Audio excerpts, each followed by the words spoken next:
Hello, everyone, and welcome to the lecture on budgets. So we are going to cover what is a budget, what are the different types of budgets, and what are the different types of budgeting. So let's first cover what is a budget. A budget is an estimate of revenue and expenses for a company or for your own personal life. And estimates are used for a certain period of time. It could be 1 year, it could be 6 months, it could be 1 month. And you, again, as I said, you can use this for professional and personal purposes. And one of the reasons why people create budgets is so that they have a plan in place. So it's sort of an estimate and a guideline on what they anticipate on spending, on strategic planning, whether it's for a short-term plan, which would be under a year. Some companies conduct long-term plans where they'll do a 5-year look out to see, where they think they'll end up in 5 years from now. There are profit plans, which only focuses on revenue projections. The development plan could be a budget where a company lays out all of the projects that they want to do for, over the next year. And there's just this one development plan outlining all of the expenses for that. Contingency planning is typically used for projects. And what this means is adding a cushion to what you think you will spend to allow for something that may go wrong. And sometimes companies will use contingency planning on projects.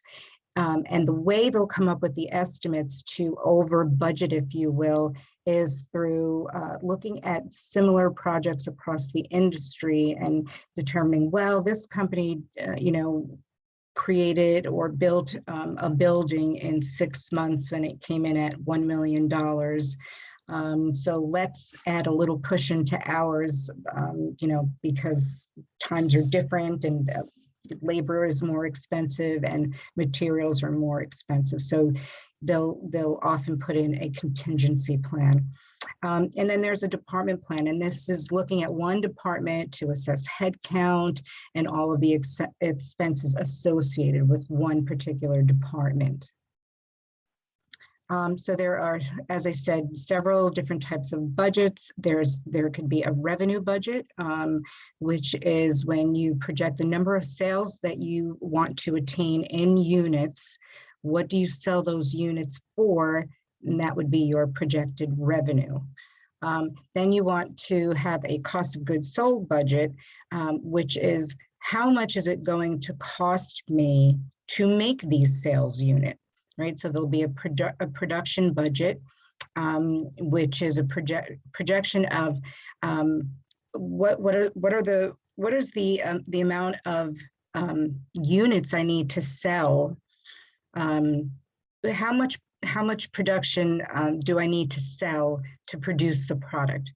A merchandising budget, and this is a projection of your cost to purchase your products, typically used in the retail and merchandising industry. Along with that comes a direct material budget, and this is a projection of the materials you will need to produce the sales that were projected in the sales budget. So as an example, if I sell tennis balls, right, there's material that I need, the felt and the dye to put my name on the tennis ball. So I need to find out the production budget. How many tennis balls do I need to meet the sales revenue? And how much material do I need to meet that sales revenue? And then there's a direct labor budget. And this is a projection of the labor costs that you will need to produce the sales projected in the sales budget. So, I'm going to need 5 people to produce 100 balls in an hour, and I pay them $20 an hour. And then you work your way through there to see what that cost would be. And then you take all of these costs and you put it up against the revenue budget, the sales budget, to see if you would earn a profit or not.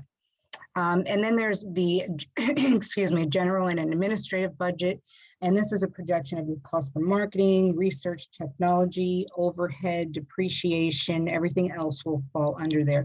These are budgets that are not associated with the cost of making the product. So if you recall this from module 2, we went over the income statement, and this is this shows you Netflix's income statement and its actual data.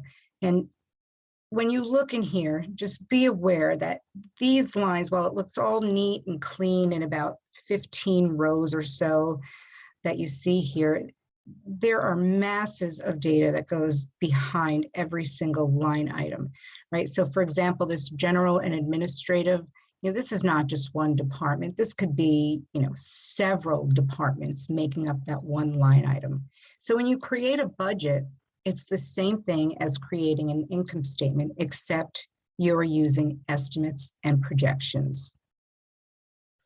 So there are various types of budgeting. This is just going to touch upon the various types of budgeting.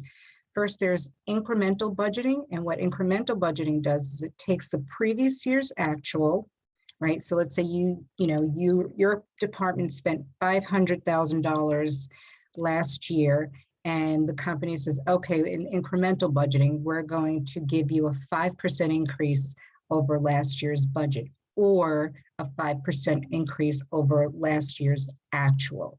And that's what you would be working with in your department. Activity-based budgeting is also known as top-down budgeting. And this is where revenue predictions determine the activity required to meet the revenue estimates. And this is what we just spoke about in previous slides, where you have your revenue is laid out for you, the number of sales and units is laid out for you. Now, what is it going to cost me to produce them? What types of materials do I need? And the labor to produce those items.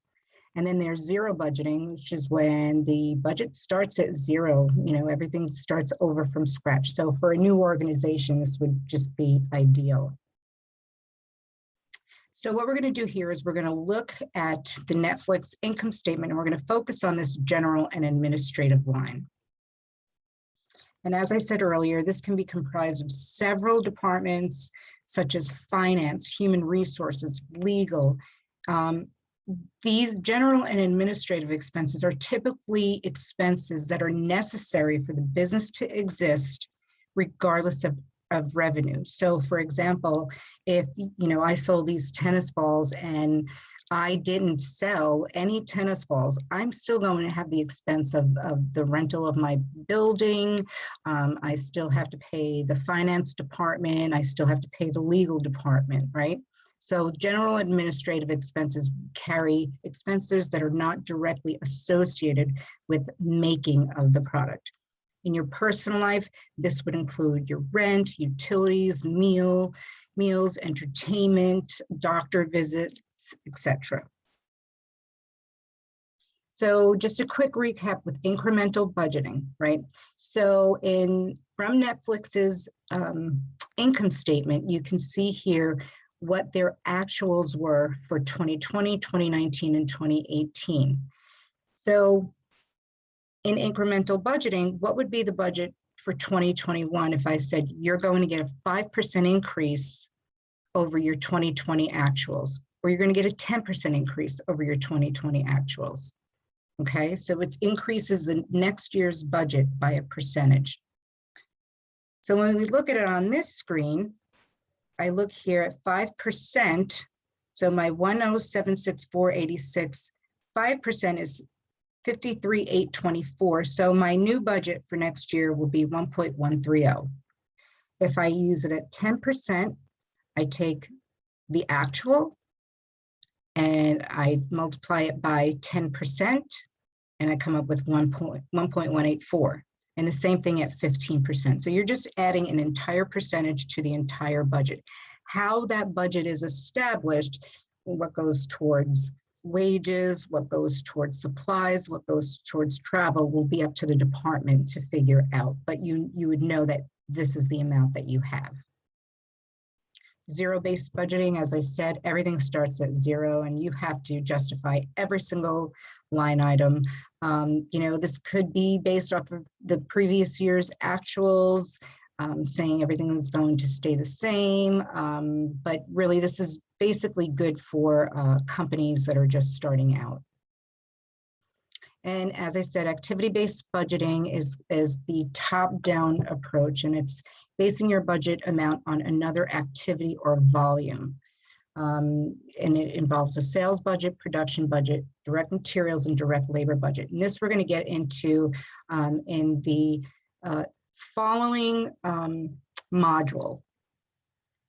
So in summary, budgets are used for strategic planning, and they are made up of projections and estimates. And there are various types of budgets and various types of budgeting: sales, production, direct labor, direct materials, departmental, contingency, development budgets, etc. And the types of budgeting that we went over in this lecture include incremental budgeting, which is a percentage increase from the previous year, and that could be based on actuals or it could be based on the budget that was established. Zero-based budget, great for starting a new company. Everything starts at zero. And activity-based budgeting, projections that are based off of activity or volume. Talk to you soon.